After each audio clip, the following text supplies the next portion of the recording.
बिस्मिल्लाहिर्रहमानिर्रहीम। पाकिस्तान में इस वक्त हमारा काफ़ी मसला एनर्जी का है और हुकूमत पाकिस्तान इस कोशिश में है कि इस मसले को जल्द से जल्द हल किया जाए।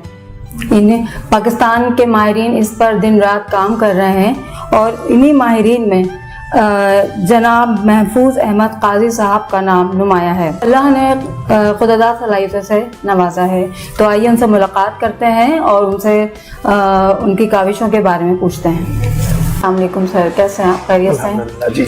अच्छा सर, सबसे पहले तो मैं आपसे पूछना चाहूँगी कि अल्लाह ताला ने माशाल्लाह से आपको बड़ा ओहदा, इज़्ज़त, शोहरत और बड़ी कामयाबियों से नवाजा है, तो क्या इसके पीछे आपके वालिदैन का रोल है? क्या आपने उनकी किन बातों को अपनाया कि आज आप इस मुकाम पर हैं? जी बिल्कुल, आपकी बात दुरुस्त है कि इसमें जो भी कामयाबी है उसमें मेरे वालिदैन और मेरे वालिदा और साथिया का इसमें बहुत किरदार है।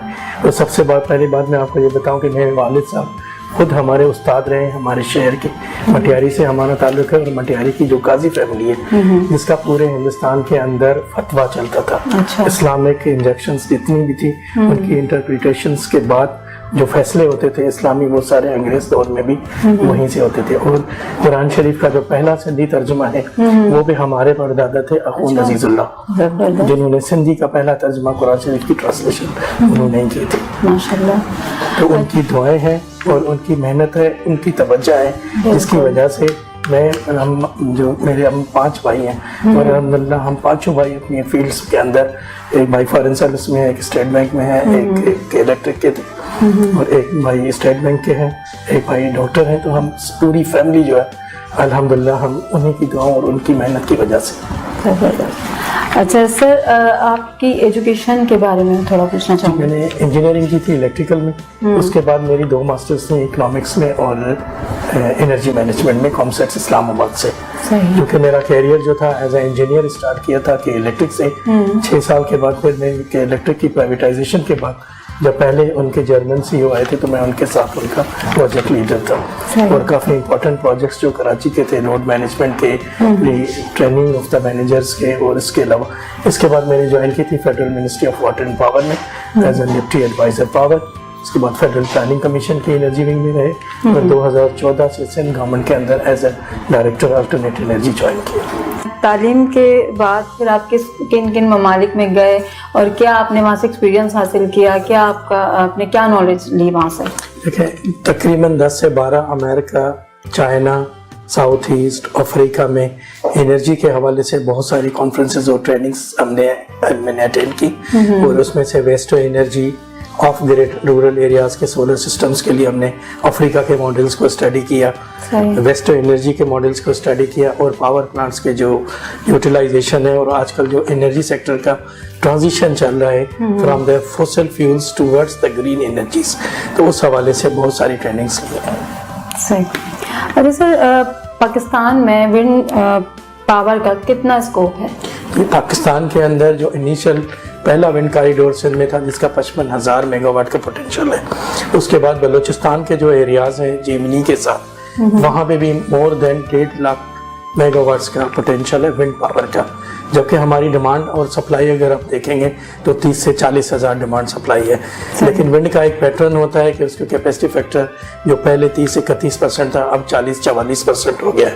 तो पाकिस्तान के हवाले से मैं यही कहूँगा कि इस वक्त जो हमारा पहले क्राइसिस था एनर्जी का कि हमारे पास पावर प्लांट्स की शॉर्टेज थी, माशाल्लाह अब हमारे पावर प्लांट्स तो लग गए लेकिन 65% तक हमारा जो डिपेंडेंस है वो फॉसिल फ्यूल्स के ऊपर है जो कि इंपोर्ट होते हैं और डॉलर की प्राइस की वजह से और उनकी कीमत डबल हो जाती है, जिसकी वजह से पावर प्लांट्स हम चलाने के काबिल नहीं है। और जो इस वक्त भी एनर्जी का क्राइसिस है वो इसीलिए है कि अफोर्डेबिलिटी नहीं है, cost of energy is too high, जो इकोनॉमिकली और इंडस्ट्री के लिए भी जो है वो एडजस्टेबल नहीं है। तो इसका हल जो है वो एक तो है कि लोकल रिसोर्सेज को देखें। अल्लाह ताला ने पाकिस्तान को बहुत नवाजा है, आप करकोल देखें 175 ट्रिलियन टन्स का जो है वो पोटेंशियल है, जिसमें से हम सिर्फ अभी तक 2600 मेगावाट ही हासिल कर रहे हैं। लेकिन लोकल होने की वजह से इस पे ना कोई इंपोर्ट कॉस्ट है ना उसका कोई डॉलर पे इम्पैक्ट होता है। इसी तरह हमारे नॉर्दर्न एरियाज के अंदर हाइड्रो पावर पोटेंशियल है जो 50,000 तक मेगावाट का पोटेंशियल है, जिसकी वन टाइम कॉस्ट वो है, इनिशियल कॉस्ट है कैपिटल की। उसके बाद जैसे आप तरबेला, मंगला जो 1976 में बने थे, अभी तक उनकी सबसे सस्ती बिजली 2 से 3 रुपए यूनिट आ रहा है। तो we have a lot of resources, we need to manage it और इनको ऐसे तरीके से चलाएं। बिल्कुल। अच्छा सर, एक विंड मिल के लिए कितना रकबा दरकार होता है? देखिए, विंड मिल के लिए, 2 विंड मिल्स के लिए पहले जो अपनी कैपेसिटी साइज पे होती है, उसकी साइज के लिए जो विंड मिल का जो पर होते हैं, उनकी पर की साइज होती है, जो पहले 40 मीटर थी, 46 मीटर, आजकल 63 मीटर के भी हवा के पर आ गए। जो पहले जो हमारी विंड मिल्स थी वो 1.5 मेगावाट की एक विंड मिल होती थी। अब टेक्नोलॉजी डेवलप हो गई है 2.5 मेगावाट तक। इंटरनेशनल जो 5 दुनिया की बड़ी विंड मिल्स कंपनीज हैं, वो सारी हमारे जमपीर में लगी हुई हैं। 2.5 मेगावाट के बाद अब 3, 4, 4.5, बल्कि तजुर्बे जो हैं वो 8 मेगावाट की विंड मिल्स के भी हो रहे हैं। सही। अच्छा सर, एक विंड पावर से 8 घंटे में कितनी बिजली की पैदावार होती है? मोस्टली जो हमारे पास विंड मिल्स लगी हुई हैं वो अंदाजन 50 मेगावाट का एक प्रोजेक्ट है, जो इनिशियली जब कैपेसिटी फैक्टर 31% था तो 125 मिलियन यूनिट्स सालाना उनकी प्रोडक्शन जो थी वो एज पर फीजिबिलिटी थी।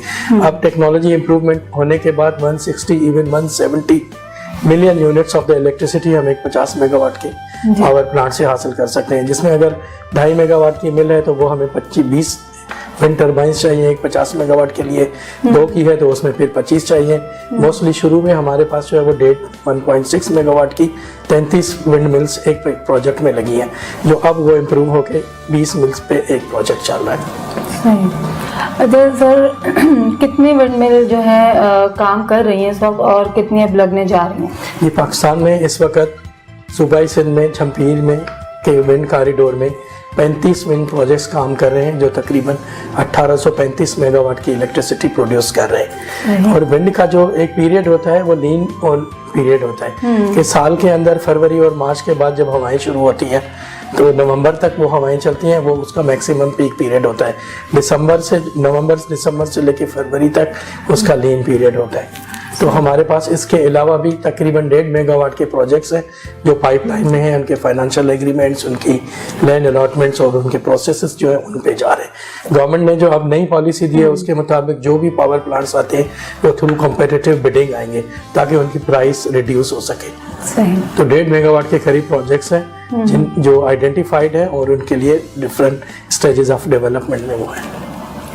अच्छा सर, आपके सोलर प्लांट जो हैं वो कोटरी के अलावा और कहाँ पे लगने जा रहे हैं?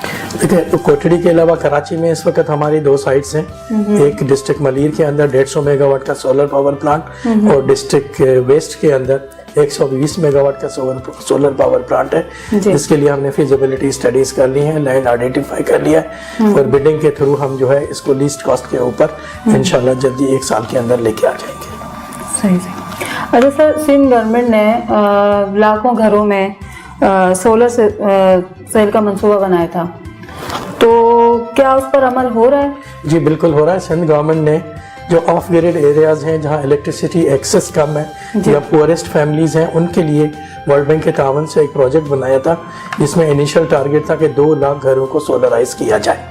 तो 2 लाख घरों के लिए 10 डिस्ट्रिक्ट्स के अंदर जो पुअरेस्ट फैमिलीज हैं उनके लिए 1 बल्ब, 3 बल्ब, 1 पंखा, 1 मोबाइल चार्जर या LED फीस USB पोर्ट के हवाले से बना के और उनको सब्सिडाइज रेट्स के ऊपर 75 to 80% सब्सिडाइज रेट्स पर उनको दिया जाएगा। सही। अच्छा सर, आपकी नज़र में कौन से ऐसे प्रोजेक्ट्स हैं कि पाकिस्तान में बिजली का बहरान जो है वो ख़त्म हो? देखिए, पाकिस्तान में बिजली तो है लेकिन उसका प्रॉब्लम है कि थर्मल फॉसिल फ्यूल्स के ऊपर है।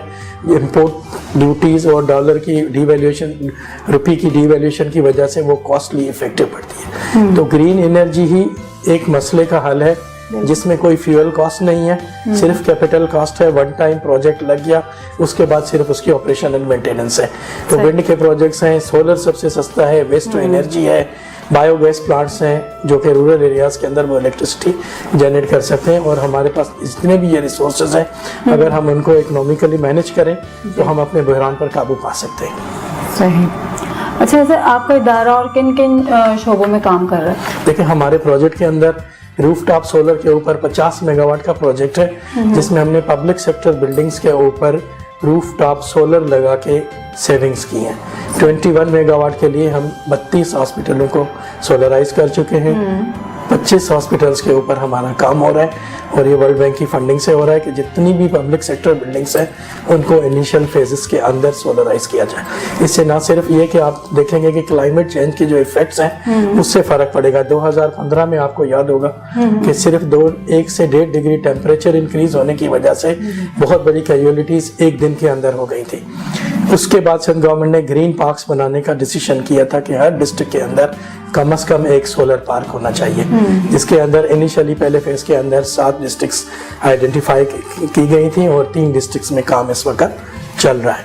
तो उसके बाद 2022 के जो फिलर्स हैं उन्होंने भी यही बोला कि जी आपके क्लाइमेट चेंज है, यूएन सेक्रेटरी जनरल की जो विजिट है उनका बयान ऑन रिकॉर्ड है, Pakistan is paying the price for which it has not committed. जो burning of the fossil fuel है, क्लाइमेट इफेक्ट्स जो हैं उनकी सजा जो है वो Pakistan is paying the price. तो हमें ग्रीन एनर्जी के ऊपर ही जाना है जिससे हमारी बिजली का बहरान न सिर्फ अफोर्डेबिलिटी और क्लाइमेट इंटरनेशनल कंट्रीब्यूशंस जो हमारे क्लाइमेट में वो भी हासिल हो सकते हैं। अच्छा सर, कुछ हॉस्पिटल्स को आप सोलर पर लेकर आ रहे हैं तो कुछ इस बारे में बताइएगा। देखिए सिंध गवर्नमेंट के अंदर जितनी भी डिस्ट्रिक्ट्स की बड़ी हॉस्पिटल्स हैं उनको पहले फेज के अंदर सोलराइज रूफटॉप के तहत के ये एक मॉडल आप देख रहे हैं, इस मॉडल को हमने इम्प्लीमेंट किया है ऑल द डिस्ट्रिक्ट हॉस्पिटल्स के ऊपर, जिसमें से 32 हॉस्पिटल्स को हम सोलराइज भी कर चुके हैं ताकि इन हॉस्पिटल्स के अंदर 24 आवर्स इलेक्ट्रिसिटी डिमांड है तो एटलीस्ट डे टाइम के ऊपर उनका कॉस्ट सेविंग करके और इस सोलर एनर्जी को यूज किया जाए। चलिए सर, बहुत बहुत शुक्रिया, thank you so much. Thank you जी। तो नाज़रीन, कैसा लगा आज का प्रोग्राम आपको हमारा? ये थे जनाब महफूज अहमद काजी साहब। यकीनन आपने प्रोग्राम को पसंद किया होगा। तो इंशाल्लाह नेक्स्ट प्रोग्राम में नेक्स्ट शख्सियत के साथ इंशाल्लाह फिर हाजिर होंगे।